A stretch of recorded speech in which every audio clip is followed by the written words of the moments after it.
Good morning, everyone, and welcome to First Things First. How you guys doing? It's good to hear. I'm Jenna Wolfe. I was talking to them. Oh, I know. I got a little TV training. Typically, when you look into the camera, you're talking to them. I know.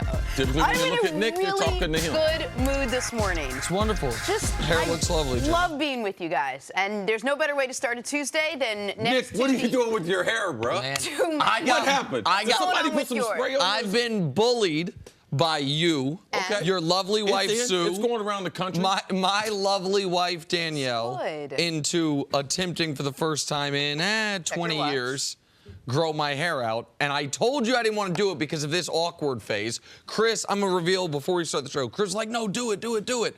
I told him, man, there's gonna be this awkward phase.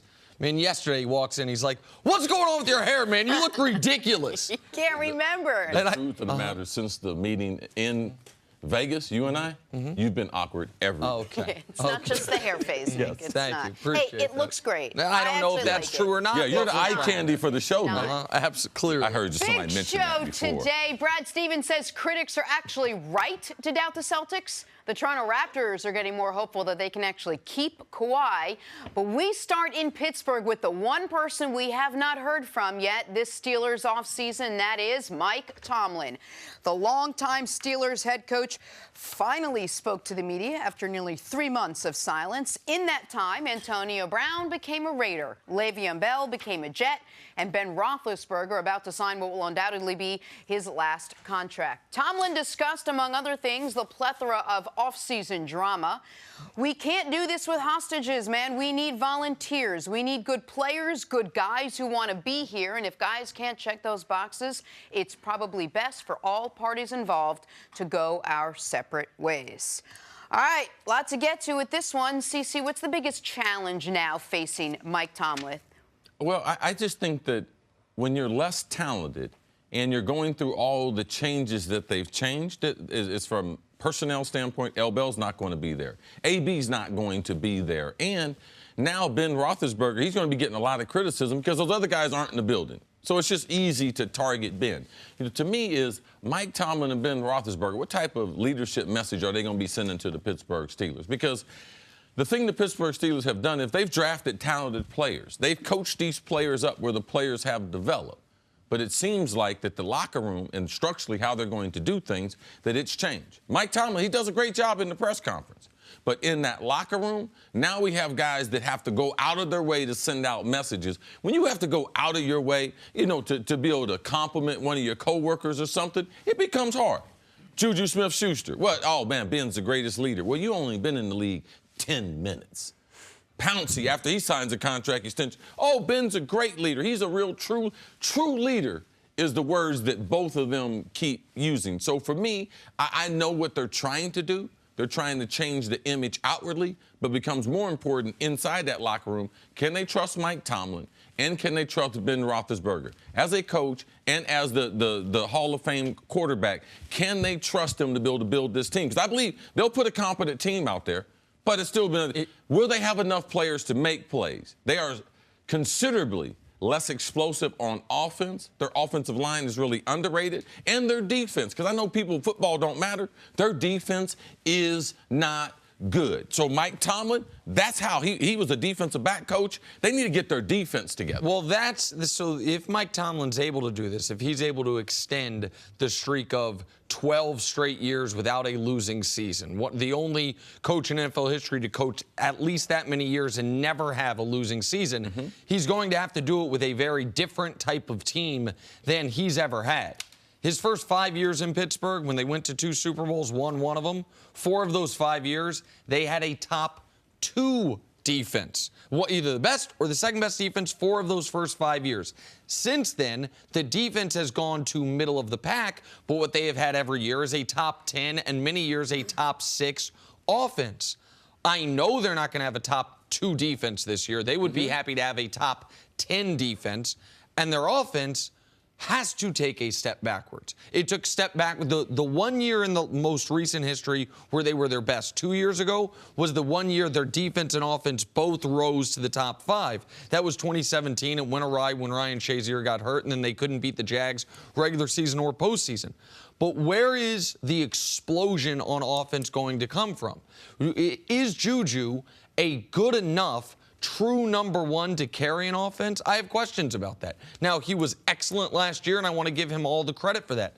But he's going to be facing different coverages. We saw that James Conner was better at the beginning of the year than the end of the year. What will he look like in year 2 as a starter? And is Ben Roethlisberger going to be able to maintain? Or is Ben Roethlisberger going to do what the vast majority of quarterbacks do in NFL history, that when you're talking years 14, 15, 16, start to lose 8 to 12% of production every single year? That's why for Tomlin, this is his toughest coaching job, because you have less talent in the building. The guy who is your unquestioned leader doesn't always support you publicly the way most quarterbacks support their coach. And do you have the horses? Yes, you have less talent in the building, but maybe the job gets a little easier for Mike Tomlin because he could now just focus on the football aspect of it and not, hopefully, on the noise around him. One of the things he did say in this interview, he said, I'm hoping lessons were learned in all of this. What do you think he can do differently this year that maybe wasn't done or hasn't been done in the last couple of years? Well, I just been taught football, man. The best way to teach football is to force feed it. The best examples coaches have taught me to force feed. When the coach leaves in question, I wonder if they did learn. Now, based on what's happened with the talent that's gone out the door, with the media circus they've had around the Pittsburgh Steelers, Mike Tomlin should be trying to send a message. His job, his professional career is on the line. And there shouldn't be some type of wondering, I wonder, did they learn lessons? No. He should be preaching to that. Everyone should have learned. We just got rid of one of the best wide receivers. We didn't sign a running back who's one of the all-time best running backs, maybe the best all-purpose running back that we have in the NFL. We didn't sign him to a contract extension. There should be a message already. He shouldn't be wondering, I wonder if they got the message. To me, the locker room then starts to run the team compared to the coach running the team. But the other thing Tomlin said that I want to know if you think is true, which is we can't do this with hostages. Is that true in the NFL? Is it true that you have to have all guys that want to be there, or is it your job as the coach to make the guys want to be there and make it clear if you don't want to be here, you're going to be here and you're going to do your job anyway? Well, this is the thing, that what he's saying, yes, you do want people, because what you're going to ask them to do, you need a buy-in. Because you might not be able to get the numbers, or you might not be able to play in your sweet spot. You might not be able to do the thing. So you do need a buy-in, but there is a thing called the NFL draft. So you can say what you want. Most kids are happy, but, man, you are stuck typically between 3 to 5 years with that team. So there is a certain part, yes, I am here because I have a contract with the team, but you need to get everyone to buy in. Denny Green used to make it plain and simple. If you don't want to be here, just come up to my office. My door is wide open, and I will accommodate you. Now, Mike Tomlin's not saying that. That's the message that used to be with the Pittsburgh Steelers. But, all right? You're either going to love it here and do it our way compared to us adapting to the personality of the players. And the other difference is with when you mentioned that was Denny Green's philosophy. Maybe I'm wrong. I would imagine if you or Randy walked upstairs and said, I don't want to be here, he'd have said, I didn't really mean it for you guys. Right? Like, we're going to find a way to make it work with you well, guys. You don't really have no choice. Right. You're going to be here. Right. Yes. Yeah. Most of the good players, you don't have to worry about that conversation. But there is a percentage, that 15 to 25% of the team, they need marching orders. And that's what I'm concerned about, the mixed message that Mike said. And the reason I brought up you and Randy is what's unfortunate for the Steelers is they're Cris and Randy, Le'Veon and AB, and I don't put this on Mike Tomlin, but those were the guys that didn't want to be there or aren't there any longer because of contract reasons. Those are their best players. And those are the guys that walked out the door. Those are the guys that he is having to lose. Those were his hostages. You lost your best 2 players in this situation. All right, well, good news. We want to be here at least for the next 2 hours and 50 minutes, so that's what we're going to do. Coming up, math, Jenna. I spent all segment figuring that out. Why is Brad Stevens agreeing with the Celtics? Hear it from him next on FS1, and you can always check us out on the Fox Sports channel on Sirius XM. We'll be right back. Much more math. Robinhood is an investing app that lets you buy and sell stocks, ETFs, options, and cryptos, all commission-free. While other brokerages charge up to $10 for every trade, Robinhood doesn't charge any commission fees, so you can trade stocks and keep all your profits. Plus, there is no account minimum deposit needed to get started, so you can start investing at any level. The simple, intuitive design of Robinhood makes investing easy for newcomers and experts alike. View easy-to-understand charts and market data and place a trade in just 4 taps on your smartphone. You can also view stock collections such as 100 Most Popular. With Robinhood, you can learn how to invest in the market as you build your portfolio. Discover new stocks, track your favorite companies, and get custom notifications for price movements so you never miss the right moment to invest.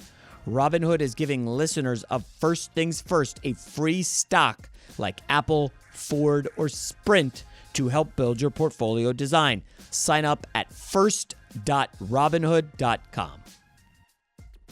Welcome back. Is Brad Stevens doubting his own team? We'll hear from him in a second. But first, check this out. Magic Sixers' Jonathan Isaac destroys the rim with a one-handed jam. Are the Magic going to make the playoffs? Is that going to happen this year? Man, looking at the standings, I'm shocked that the Magic are still right there. They've won 5 in a row. Now, sentimentally, I'd like the Heat and Dwayne Wade to get that 8th spot, but the Magic having a hell of a run at the end of the year. Thunder Grizzlies, did you see that? It was Steven Adams starting with the break. Long steal, long pass to Dennis Schroeder, up to Paul George. One of the only highlights from OKC in this game.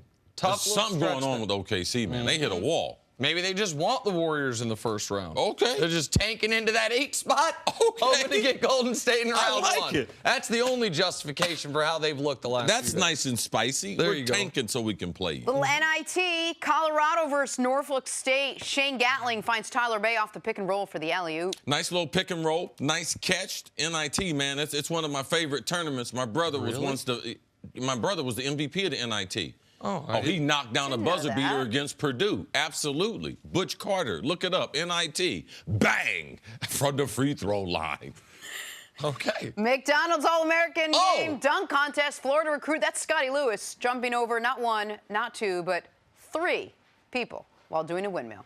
Very nice. He got a little prop, though. He got a little help on the way up. A little push-off. That's okay. That's all right. You're going to do a windmill over 3 human beings. You can have a little prop. I got no problem with that. I like that court, though. Heads were down.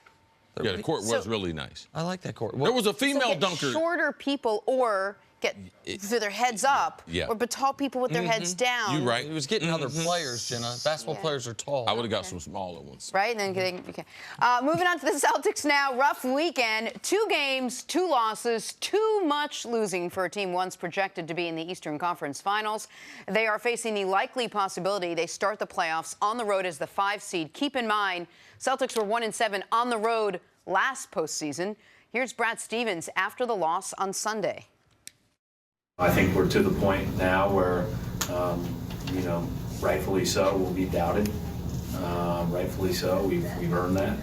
And so it's time to buckle up and respond to this tough run. I think ultimately, we'll see how the rest of this story plays itself out. So, Nick, I feel like we have been discussing this all season long, and we keep saying, they'll eventually get their footing. They'll eventually figure this out. There's enough talent on this team. They'll put it all together. But are we running out of time? Do you expect them to rebound from this tough stretch before the playoffs start? No, and I take issue with one thing you said before the Brad Stevens sound, which is you said many people expected them in the Eastern Conference Finals. No. The Boston Celtics were the preeminent favorite to make the NBA Finals.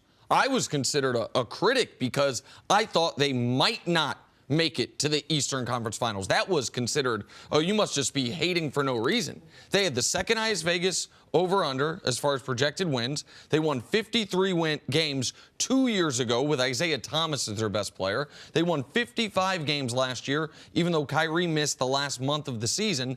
This was a team that had Gordon Hayward coming back, a healthy Kyrie, Tatum in year 2, Brown in year 3. They didn't lose anyone of substance in free agency. This team was supposed to contend with Golden State. They were supposed to be having the year Milwaukee's having.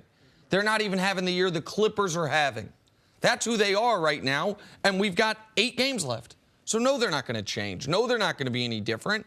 And this is a squandered season for Boston. If this season went one way, you know how it would have ended? With Kyrie keeping his promise, signing a contract extension, a trip to the finals, probably a loss to Golden State, and a trade for Anthony Davis this summer. Yeah, I don't know if all those things are true, but the thing about the expectations, that's the reason why right now they have so many people doubting, because of expectations. But were those expectations realistic? Because we just thought with Brad Stevens, they have a huge coaching advantage. You got a new coach in Toronto, new coach in Milwaukee, and we felt like Boston with the 2 additional All-Stars, they were more talented. So they got a coaching advantage, they got talent. That's why people said, oh, they would be there. But once you start the season, they don't have no coaching advantage over Nurse. They don't have no coaching advantage over Coach Bud in Milwaukee. Like Brad Stevens had, you talking about the players, Brad Stevens hadn't had a good year. He hadn't shown elite coaching with the most talented roster he's ever had in professional basketball or in college basketball. So you can spread the blame around, but once the season started, no, they weren't the favorite. Milwaukee has been substantially better, and people should doubt. It's hard to think, because last year, people forget, they struggled going into the playoffs, but we had 2 excuses. They're young and they're injured. They caught fire in the playoffs, the younger players, and the overall chemistry. The reason why now is Toronto. We didn't know what they would do at Kawhi. They have tremendous chemistry. They're well coached, and they're talented. Their bench is really strong. Milwaukee, they've transformed. It's how they're going to play basketball. Man, they shoot the 3. They dominate the paint. They play great defense. They're almost unbeatable at home. So, no, they're not the favorite. I don't expect the Celtics to be able to beat these teams that consistently have put it together. And the questions they had coming into the season, Toronto, Milwaukee, and even Philadelphia, most of those questions have been answered from a positive standpoint compared to the Celtics. But here's the other reason why for Boston, this, even with Toronto and Boston, or Toronto and Milwaukee exceeding expectations, it'd be one thing if it's like, man, Milwaukee's going to win 60 games, Toronto's going to win 57, so Boston's going to win 55 games again, have a really good year. There were just 2 teams that hit on everything. Toronto made a midseason trade that helped them. Milwaukee, they have the number 1 defense in basketball, the number 1 overall net rating in basketball, top 3 offense. Like, okay, so those are 2 great teams. Boston's really, really good, just not there. That's not where they are. Right now, they have a worse record than every team that's going to make the playoffs in the West. There are 12 teams in the NBA with the same or better record than Boston. That's a mediocre season, and it's a bad season given where the expectations are. So if you look at this team, would you point more towards team chemistry or team talent as the reason why this season has gone awry? Well, the reason why we haven't seen the team talent is because they don't have team chemistry. They are not willing to sacrifice each other's game, because that's what you have to do in team sports. You can't have career years for your top guys. Like, guys have to sacrifice. You have to sacrifice playing defense. You have to be able to rebound. But you have to be totally consumed with what the team is doing compared to, man, am I going to stay here? Man, I need to make sure I get me a max deal on this other contract. Man, I should be a starter, Terry Rozier. All these things, they get in the way, and they pollute the water from a team being able to operate in sync. So the lack of chemistry has been the biggest issue this year. The second biggest issue, Gordon Hayward.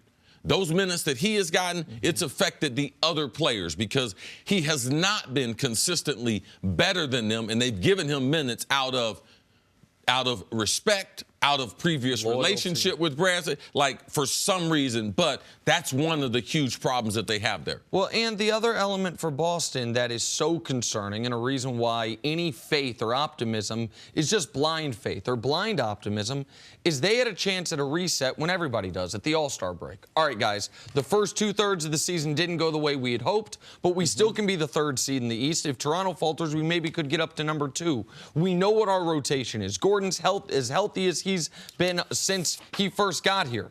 And since the All-Star break, they're 6-10.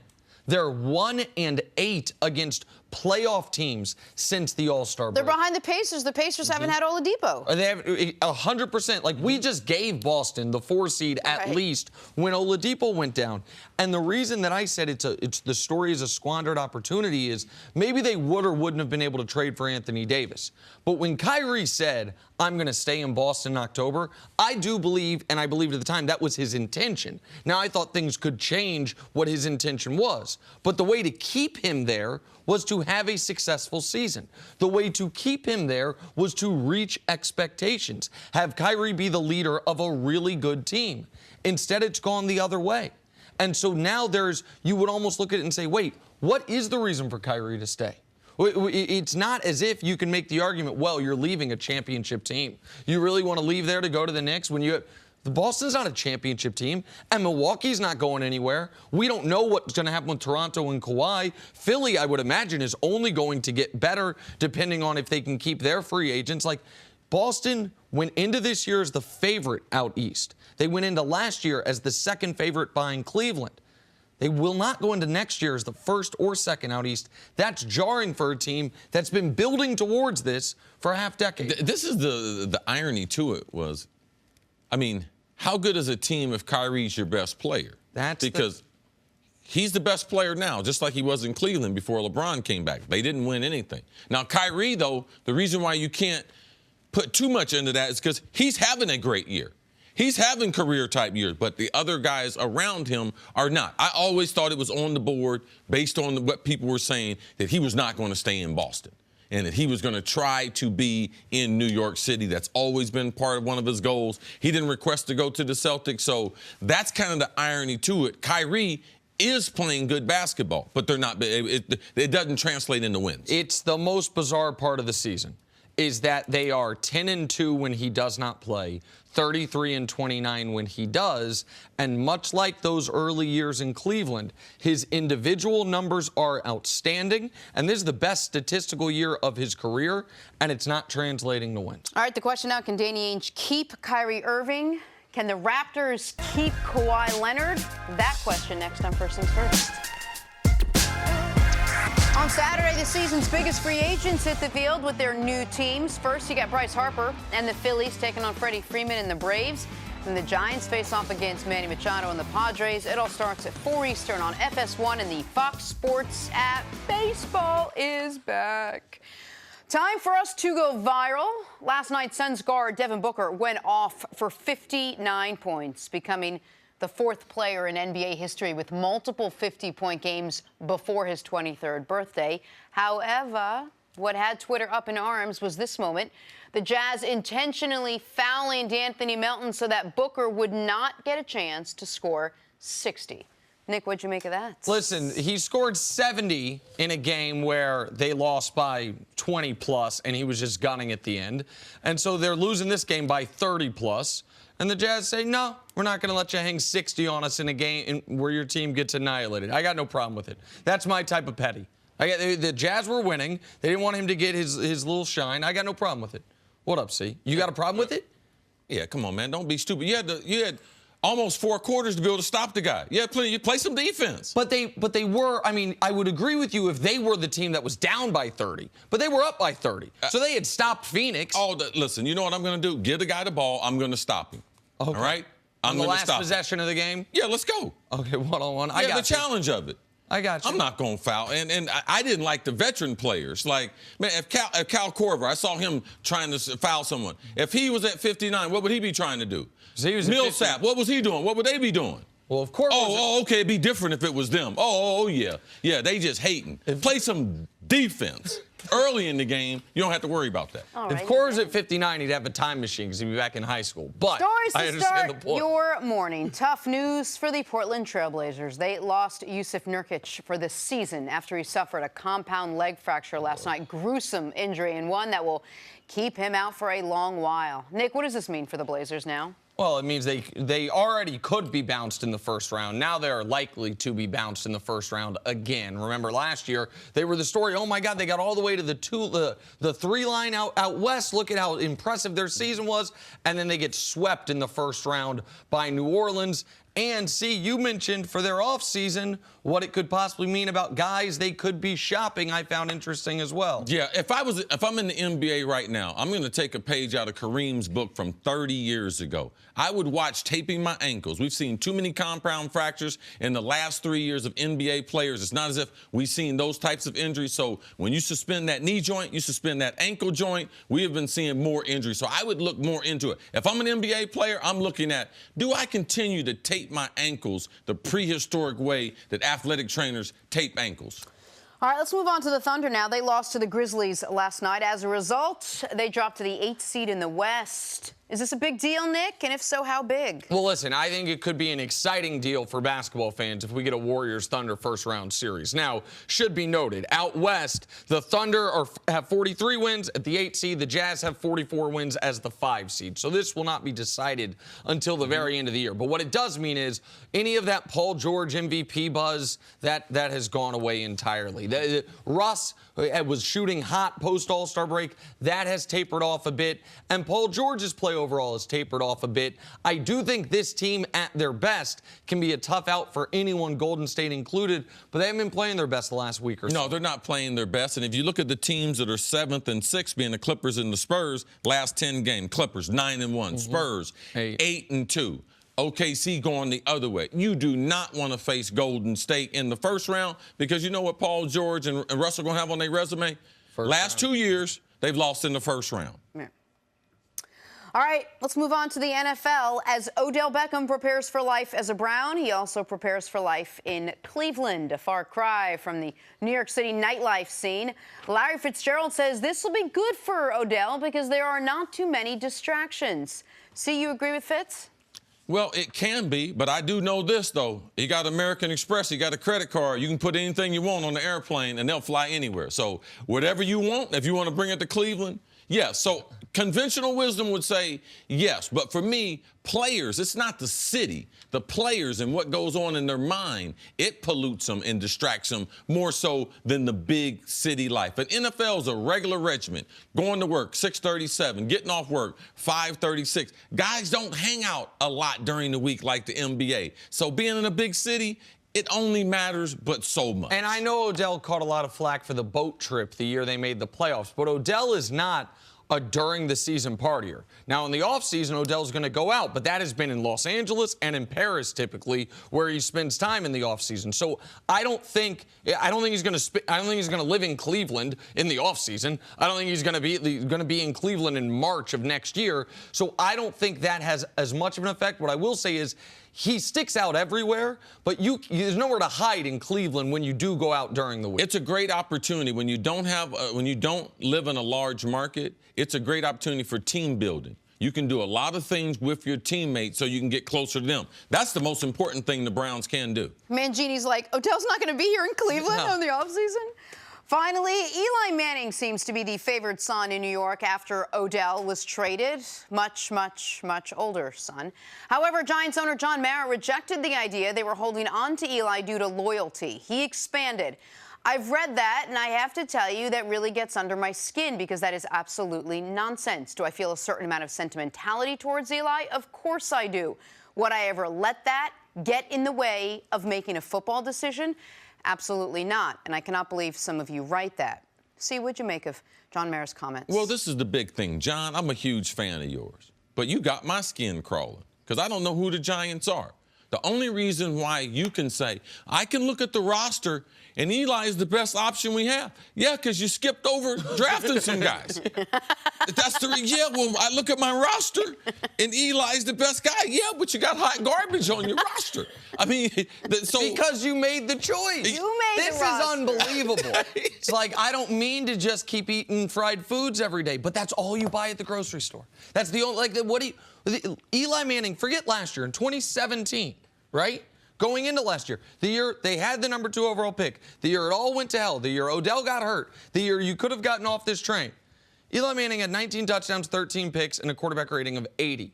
Quarterback rating of 80 was decent in 1980, but in 2018, it was awful, right? Yep. Or 2017 was the year I'm talking about. Yeah. Awful.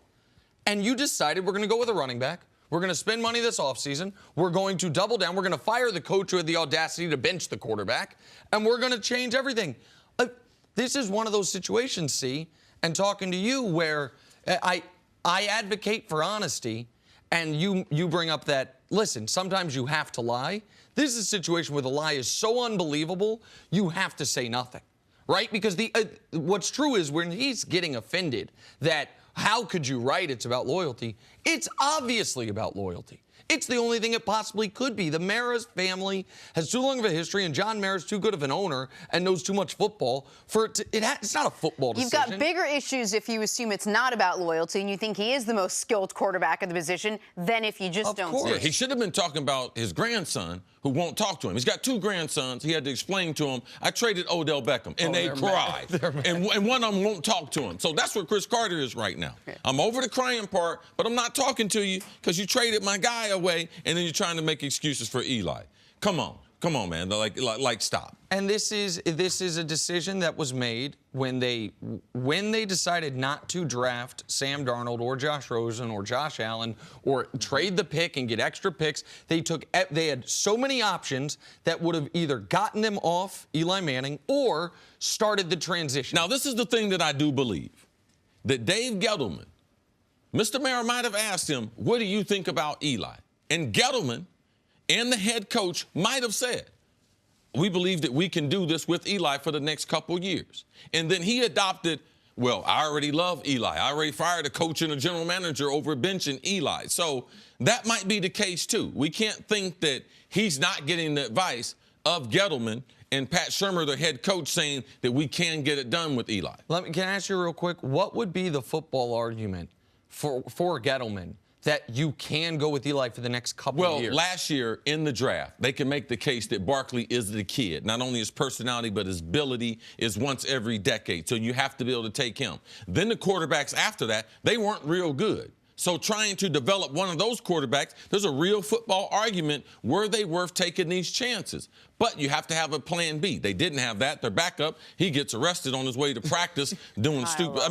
So when you get in that situation and you don't put that top pick on the quarterback, then it makes it easier to explain to an owner why you didn't draft or developing another quarterback. As we've said for the last few weeks, at least in my mind, the Giants will have an actual plan if, with those picks they got for Odell, they use it to move up to draft a quarterback. Draft capital. Or if Josh Rosen becomes available, they trade for Josh Rosen. If by preseason they have a first or second year, what I would consider blue chip quarterback in the building, then I can disregard a lot of what's happened the last year. If not, then they're on a treadmill to nowhere. And we're going to be in this exact same position next year, and we're going to be hearing about how Eli Manning in year 17 is actually still a really good quarterback. And the grandson's still going to be crying. Still going to be crying. All right, back to the NBA now. Kawhi Leonard and the Raptors quietly have the second best record in the NBA. Makes them happy. You know what else makes them happy? The growing confidence in their chances of re-signing Kawhi Leonard. Kawhi having a great season thus far, which is why it's being reported the Raptors believe he might actually stay in Toronto past this season. Cris Carter, you think you could see Kawhi in Toronto next season? This is the thing about Kawhi. He's going to be hard to impossible to read. He's a guy that doesn't say a lot. He just lets us play. He shows up to work. He shows up early. He gets the appropriate treatment. He works on his body. Like, he's into being one of the best basketball players, not telling us about it. Now, as far as off the court, the conversations, man, I mean, it's just... Let me try something here. I'm gonna put on my journalism hat, which serves 2 purposes. 1, it covers up this awful hair I'm growing, and 2, it allows me to interview you as Kawhi Leonard. Yes. Okay? So you're Kawhi Leonard. I'm going to give you one question as a journalist, but I want you to be the general manager. Oh, okay. All right. So who's who now? All right. So forget the journalist. I'll put on my GM hat. How about that? Yes. Still I'm the covers GM. your hair. All right. Kawhi, what can we do to make you happy to make sure you stay here after this season? Nothing. I'm pretty happy. Has this year gone better than you thought, worse than you thought? Is there any changes you would make? It's been great. No changes. The city of Toronto, I know you wanted Los Angeles, the warm weather. We obviously can't change the weather. We've tried to make you as comfortable as possible. You like Nick Nurse. You like what we're doing. The championship. It's not cold in the gym, sir. You know, Kawhi, you're not really giving me a lot of information. Well, if you know, I don't talk a whole lot. Okay. So your point is, but here's what I think's interesting. I don't think the door is slammed shut anymore. I thought the door was slammed shut when he was traded to Toronto. I thought it was slammed shut on him staying. I know. I thought there was no chance that he stayed. And even if I didn't think they could win a championship, and I still don't think they can win a championship. They could make the finals, but I don't think they win a championship. But I thought Kawhi was 100% to leave. I don't know that that's the case anymore. And that, by the way, this is just gut. I don't have the relationships Cris has with Kawhi's people, but it also seems like Kawhi and his people have been pretty silent during the season after an off season where they were getting their message out there. And so, to me, it feels like the feeling around the league is, could this be Paul George 2.0? Or is this just a guy who made his plans very clear and once the season started went to work and has said, I'm not going to let this be a distraction? Right. Kawhi's number one goal was, let's not forget the narrative where we were 365 days ago. Man, there was 1%. Me and Kawhi's uncle, Uncle Denny, were the only two people out there saying, man, this is a great guy. Man, they misdiagnosed him. This dude is really hurt. He cannot play basketball. People were in an uproar. I can't believe what he's doing to San Antonio. Kawhi, man, he has an ego. Man, we missed that. No, Kawhi has not changed. His number one goal this season was not to get comfortable in Toronto, was to get his body back to being 100%. I want to be one of the top players. I want my name in the conversation as one of the best two-way players in the NBA. And by the way, now since I have that, I like the coaching there. I like the roster. I like that there's no drama in Toronto. And for those who don't know, man, Toronto is a mean city, man. It is a great city. It's clean. It's a clean, smaller version of New York. People are very, very nice. The Toronto, their front office and what they're doing for Kawhi, they are doing all the right things. Well, the point on the front office and the way they're and the coaching staff, Kawhi Leonard's played fewer games this year than LeBron James. LeBron missed a month and a half with injury. Yep. LeBron's played 55, Kawhi's played 54. Kawhi hasn't had a substantial injury. He hasn't had any injury. They have been doing everything they can to make him comfortable. They've been doing everything they can to make him know, hey, even though you've told us it's a one-year rental, we're not going to treat you like the analogous rental car. We're going to ride you into the ground. We are going to treat you like a long-term investment. And the team's been outstanding. It's been great. And here's the other thing that nobody knows. How much will I like a city when I've lived there? Kawhi Leonard's from Southern California, went to college in Southern California, then got drafted to San Antonio. And I know there was some feeling from NBA general managers around the league is, does Kawhi want L.A. because he loves L.A.? Or does he want L.A. because he's known Southern California and San Antonio, Texas? And if he goes to another big, cosmopolitan, cool city with exciting things, good restaurants, a lot of people, will he realize, oh, it's not Los Angeles versus San Antonio. Right. Well, this is the thing about Kawhi. It's not Los Angeles. It's Southern California. Sure. He's got a huge estate right there in San Diego that he bought this last year. Yep. And that's where he's going to spend his off time. But if you want to be in California, where else can you play basketball in California besides being with Golden State? Right. So if he said, I want to go to California because that's where I have a residence, where else can I play? Now, I told you guys, he don't care about the Clippers or the Lakers. Kawhi don't care. But I'm just going to tell you, the no drama in Toronto this season, is a big draw. His workload, it's a huge draw given what people predicted would go on with LeBron and the Lakers. Right. It's hurt their case. But Kawhi is he's a very content person, and right now he's not thinking about it too much. Don't read too much into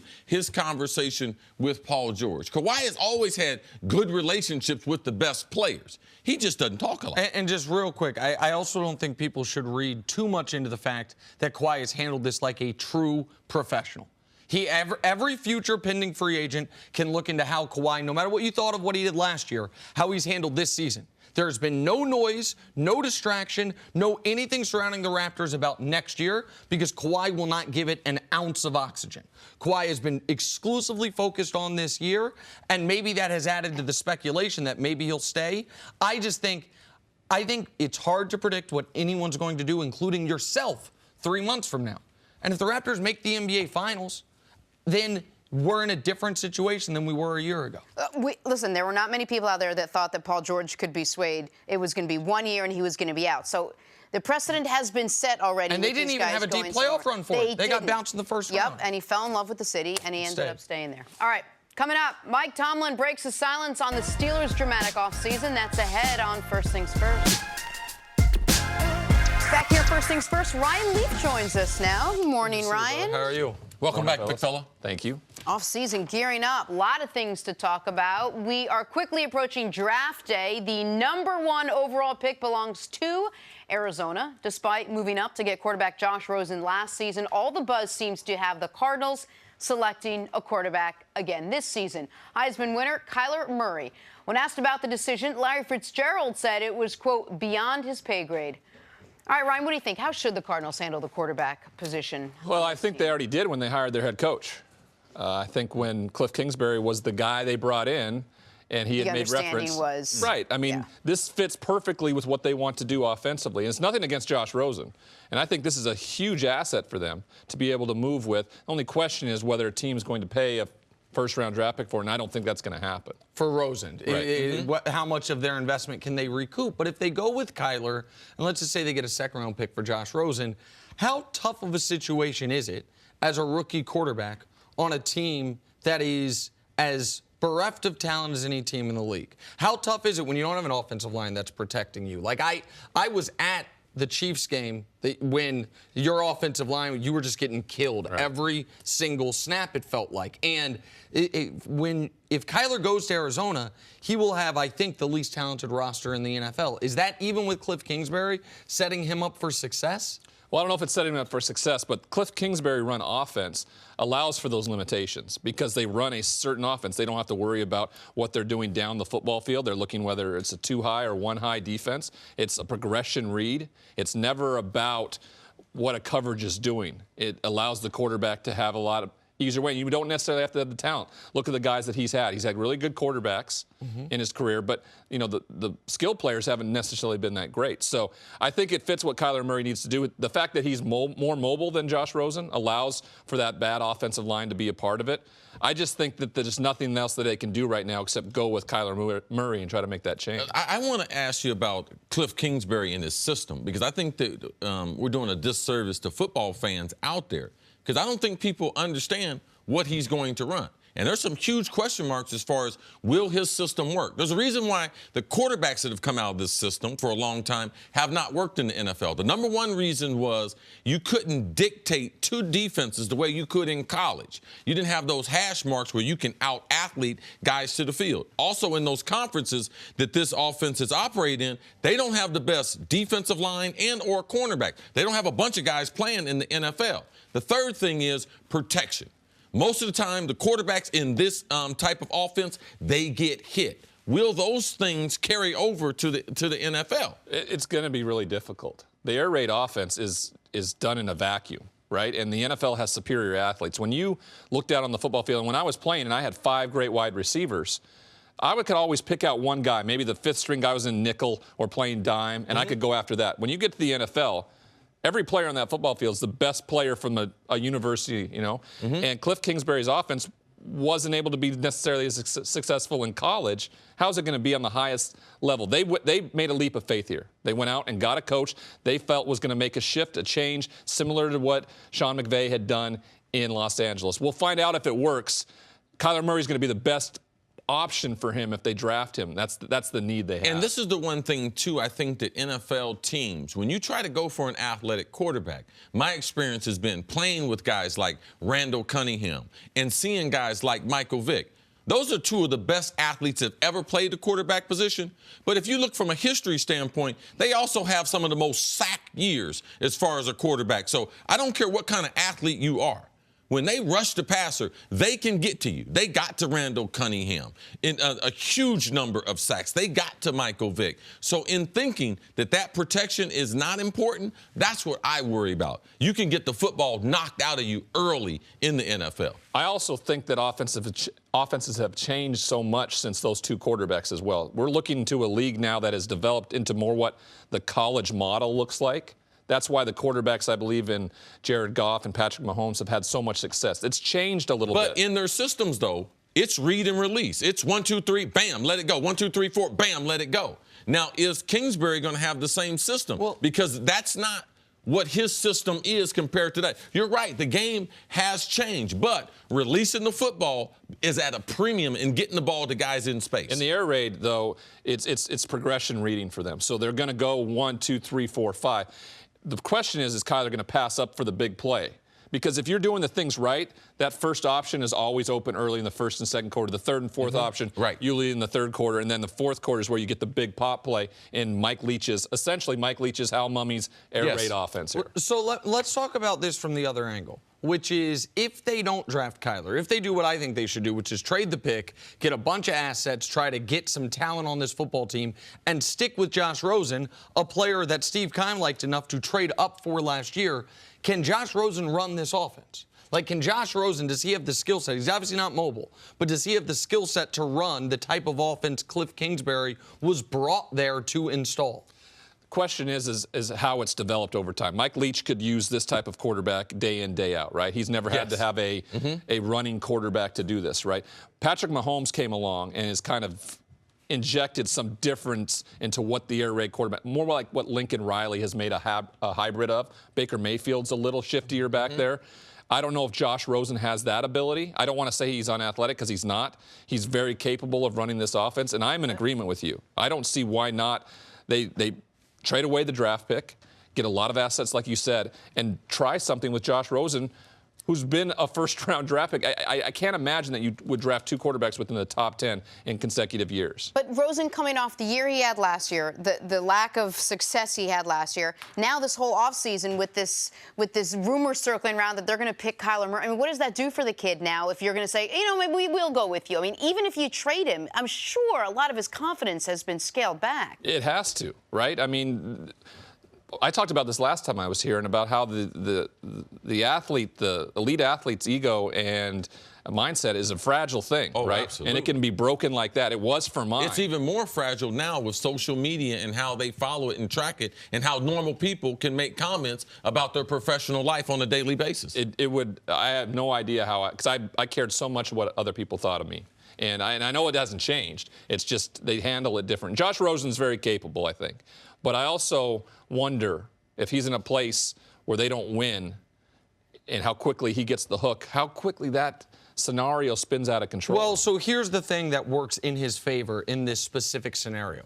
They have the #1 pick. If they don't go with Kyler, it won't be because, oh, we wanted to get rid of Rosen, but our guy wasn't there. Right? So if they had the #3 pick, and there's all these Kyler rumors, but hold on, and there's all these Kyler rumors, and then Kyler goes off the board at 2, and then it feels like, oh, you're sitting with Rosen as a consolation. Once the draft comes, if they don't take Kyler, it will be they can tell him, we told you all along we were sick of it. Confidence builder, I think. No, I don't believe that. I don't believe that. If they are not doing the right maintenance right now, if they are not in his head right now, these quarterbacks are not tough. They are not made of that type of stuff. And psychologically, I believe it could alter his career because he'll know. You know the vibe in the building. He knew last year they traded up for him. He knew he was the man in Arizona. And when you come into that building and you don't know you're the man, oh, it's easy. People outside still think you are, but you're like, nah, they moved on from me. They got to talk to him way before draft day if he's going to be the guy or if he's not going to be the guy, and they haven't yet. And so that's why I just think I agree with you what you had to say. We'll take a break. Ryan, we'll see you later in the show. Coming up, hey, why is Brad Stevens agreeing with the Celtics critics? That's next on First Things First.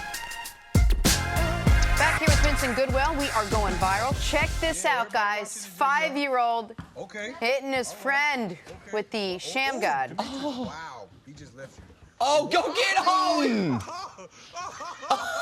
Oh, we got to fight after that. We got to fight.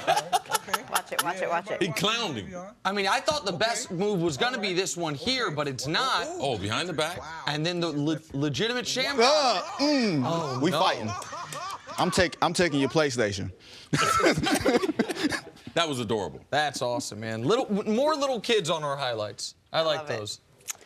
All right, back to the NBA. A little less than 10 games left in the season, and Giannis and Harden seem to be neck and neck in the MVP race. Giannis leading the Bucks to the NBA's best record, while Harden is having an all-time season scoring the basketball. Good news, they play tonight, Bucks and Rockets.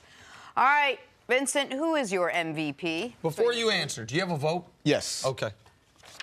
I can't see why this is even a conversation. Oh, All you're gonna. right, here we go. This is obvious. Okay. This is obvious. All right.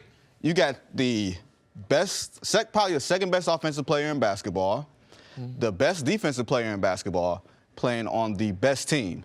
Since when does that not equal MVP? So you're talking about Giannis Antetokounmpo? Yes. Like, his team didn't start off like 4-13 or whatever, or 11-15, whatever Houston was. Like, Houston was on a hangover for the first damn near 2 months of the season. We can't forget that.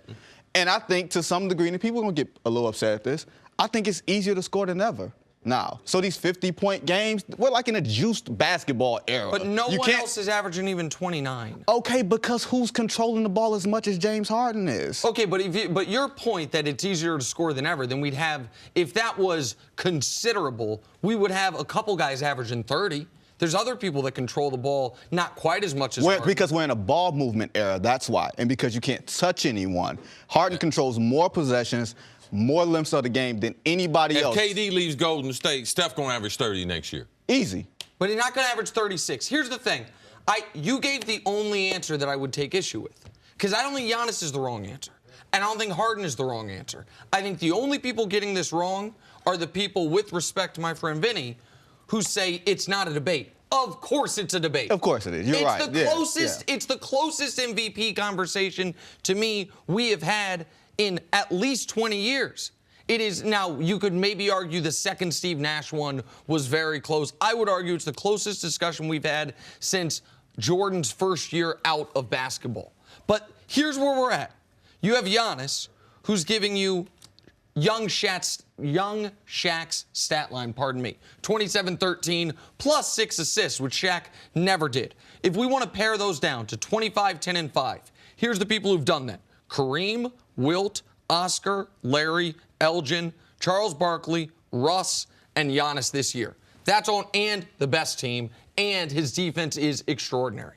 On the other side of the ledger, there's Harden, who's averaging 36.5 points per game. The full list of people who have ever averaged more points in a season than Harden this year.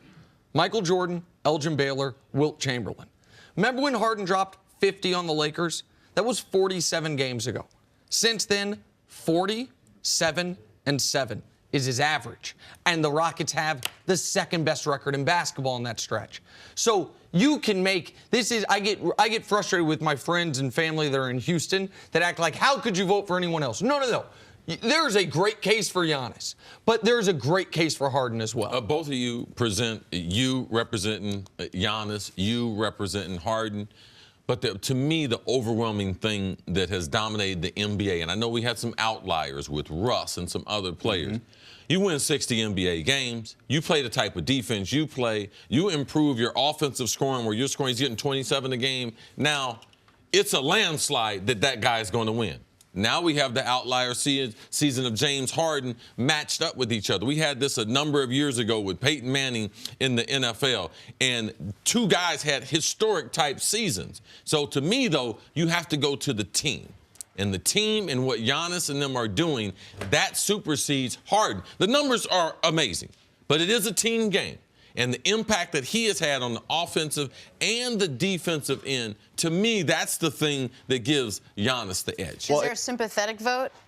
Well, I don't think it's sympathetic because Giannis, if Giannis were 8 years older than he is, then maybe it'd be like, man, is he ever going to win one? But that's similar to the Drew Brees situation this year, which was helping him. Right. If there was a sympathy vote, it would go to the older guy because he's been robbed of at least one MVP, even though he's the defending MVP. Like, he had to snatch that last year, but because it was like you owed me one from a couple of the previous seasons. I will say this. I talked to a very prominent NBA player who I won't name, but just think of the top 10 players of the game, basically. And he said to me, you guys decide the MVP before the season starts.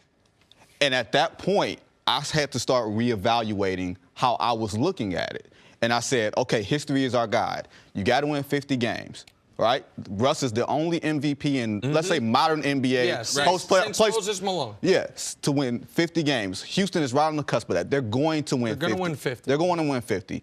Harden won it last year on a team that won 60+. The team has not performed as well. They were on a NBA Finals Game 7, could have made it, should have made it hangover. He's had to do all this extra credit. Giannis has been a straight-A student all year. He doesn't have to put up 40, 50 points to be noticeable because he's the best defensive player in terms of win shares and box scores, all those advanced stats. And just looking at him, he can defend every position 1 through 5. Everything in Milwaukee revolves around him. Who's their second best player? Chris Middleton? All right, cool. But what does Chris Middleton as a second best player get you in Houston? Not to the best top seed in the conference. I don't care what conference you're playing in, as good as Chris Middleton is. Giannis is the thing that everything revolves around, and I think sometimes we're overthinking this. Hold on. Okay, but on the overthinking angle, and again, I don't know. I don't have a vote. It's a crime I don't have a vote, but I don't have a vote. I'll talk to the league about that. Thank you. Don't worry about it. Mannix won't talk to anybody for me. I've been asking him for months to do it. If I had a vote, I wouldn't know who had it yet. To me, Giannis had taken the lead, and then I watched what Harden did Friday night. What Harden did Friday night in a huge game, because every game for them is huge because they're trying to stay at that 3 line. But the other argument for Harden is that there is not another player in the league who could do what he's doing. There is not another player in basketball. Now, that applies to Giannis as well. I get it. But the gap between his scoring and second most is the biggest gap of any year since the merger. There has never been a season since the merger where the gap between the scoring champ and whoever comes in second is greater than the gap this year. He is rewriting a record book to where it's him and Wilt on all these lists, and Wilt has his own record book. And so now Giannis's defense has to be accounted for. And Giannis might do the double dip. How many MVPs did Wilt win? Wilt won. He has 5. Yeah. Wilt has 4 or 5 because Bill Russell has 6. 10. Jordan has 5. And Wilt has 4. Pardon me. Wilt has 4, same as LeBron. And Wilt could add 10. But his team. But, yes. but the Rockets are going to get to those 50 wins, which is critical on this. Like, they're going to get to those 50 wins. I just don't think it's determined yet. I think some people have already made up their mind. I think it could come down to the end of the year. Do the Bucks get to 60 wins? Like, they might not. They might rest down the stretch. Do the Rockets get to 52 wins? Like, it could come down to the margins. Everything you guys are saying, that makes the game tonight real important. All I'm saying is let's not do the Karl Malone thing. Let's not overthink this. Karl Malone stole the MVP from Michael Jordan in 97, stole another one in 99 because we were tired of giving it to somebody. Giannis has been the guy from the beginning of the season. Sometimes we try to find a way to not make this what it is. Giannis and Zion. Simple. Let's not overthink this. Let's not relitigate this. Let's just make this. You can't say that, though, because I said the last time I got an NBA source that called me and said, don't overthink it. Then you came out here, not a blind reveal. I'm here. This is my source. I was your source? Oh, man. Goodness gracious. I'm trying to get you. So convenient. That's unbelievable. Vincent, thanks so much for joining us today. Take a break. My man. Former Steeler All-Pro defense Big Ben next on First Things First. Back here, First Things First, Yahoo senior writer Vincent Goodwill joins the show. Oh, man. Good to see you, man. How are you? Vincent. Nice to see you. You can call me Vinny Jenna now. I can? Yes, you can. Thank you for listening to the First Things First podcast. Remember, leave us a review and tell us what you think. Subscribe to the podcast on Apple Podcasts and catch us on FS1 Monday through Friday, 6:30 a.m. Eastern. For Chris Carter and Nick Wright, I'm Jenna Wolfe. So long, everybody.